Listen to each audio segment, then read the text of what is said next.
দয়াল নবী আপনার দরবারে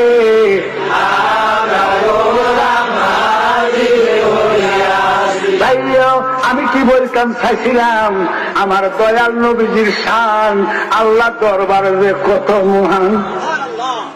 তাইও ওই হাওয়া বিবিরে আদমে দেখিয়া এইভাবে লাখ উপরের দিকে উঠেছে।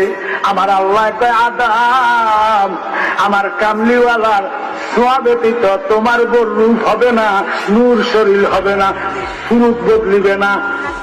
যাও আমি ওয়াদা করলাম 570 খ্রিস্টাব্দে 12ই রবিউল আউয়াল সোমবারে শুভে সাদেকের সময় আমার বন্ধু মুস্তফা শুভ আগমন করব। আমি তোমার বিবি হাওয়ারে 1 নম্বর যাত্রী হিসাবে আমার বন্ধু খেদমতে পাঠাইম। এই জন্য আমার রূপ বাইয়া গেছে। এবার কুটনি আমনে কেটে